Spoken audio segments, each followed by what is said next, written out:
Hello, class. Today we're going to continue reviewing for common assessment, which will take place on Wednesday. This first problem, what I'm going to do is I'm going to start off by reading the problem to you. And then as I work through the problem, I need you to take notes on your paper, okay? Jim went to visit the state park. At the entrance, he saw a map of the park. The legend stated that 1.5 inches on the map represents 3.5 feet in the park. On the map, how many inches would represent 21 feet? So the first thing I'm going to do is I'm going to start by annotating, and I'm going to use cubes. I'm going to write it right up here. Cubes.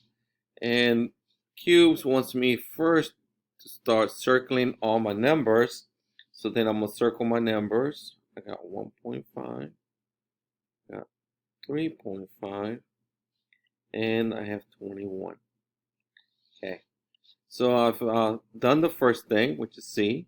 Next, I'm going to underline the question, which is on the park, how many inches represent feet?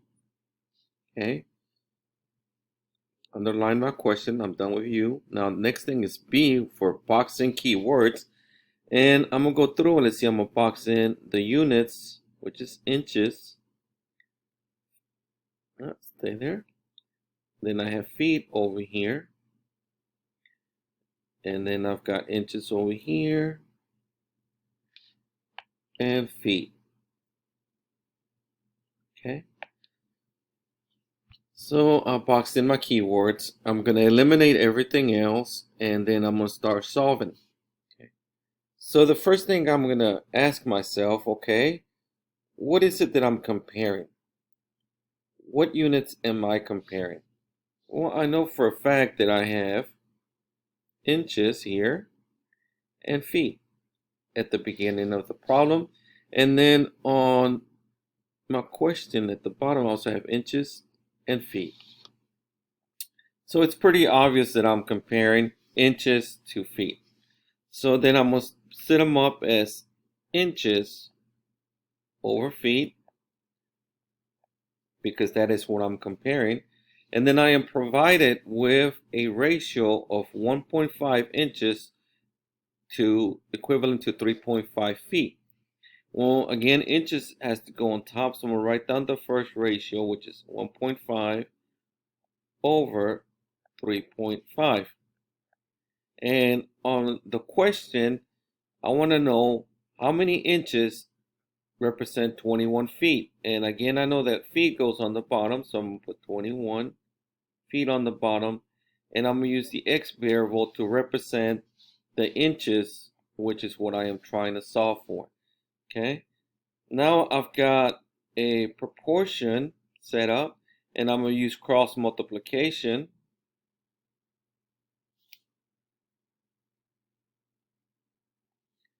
This here gives me 3.5 x equivalent to 1.5 times 21.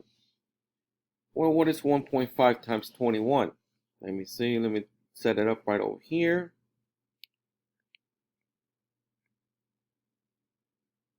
5 times 1 is 5. 5 times 2 is 10. Put my 0 as a placeholder. 1 times 1 is 1.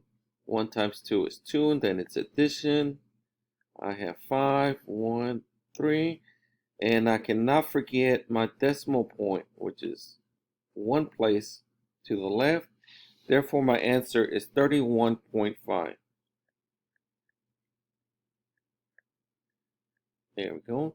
So 3.5x is equal to 31.5. Now, I want to bring that variable to 1. So I want to get rid of the coefficient, and I know that my coefficient is 3.5, and it's multiplication. So I'm going to do the inverse of multiplication, which is division, and I'm going to divide by 3.5. And then when I do to the left side, I have to do to the right side, 3.5. 3.5 divided by 3.5 is 1x. Now, over here, 31.5 divided by 3.5. I'm going to set it up as long division, which is right here. 31.5 divided by 3.5. Again, I have to move my decimal all the way to the end. I want to get rid of those decimal places. Now I have 315 divided by 35.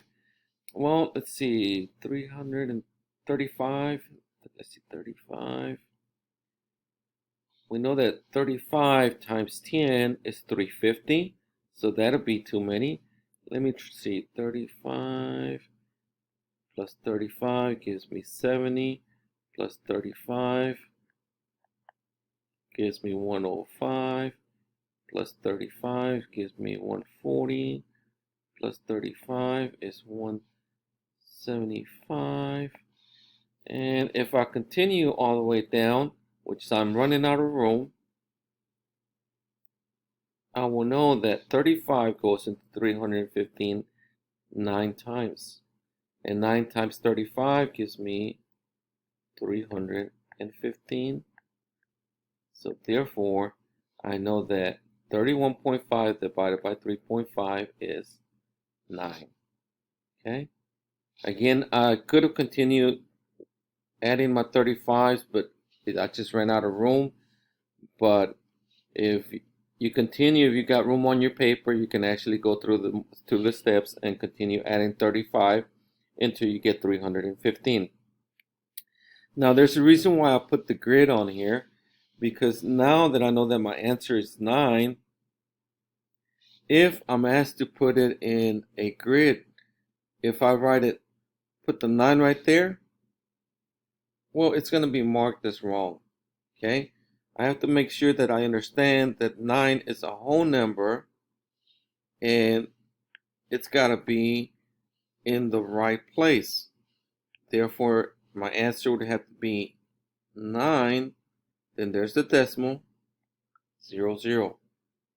9, 0, 0. Okay? So make sure that when you put your answer in the grid, you're actually putting the decimal in the right place and the numbers where they belong in the place value where they belong. Okay? Thank you. Take these notes and try and start on the UDO and complete it on your own, please. Thank you.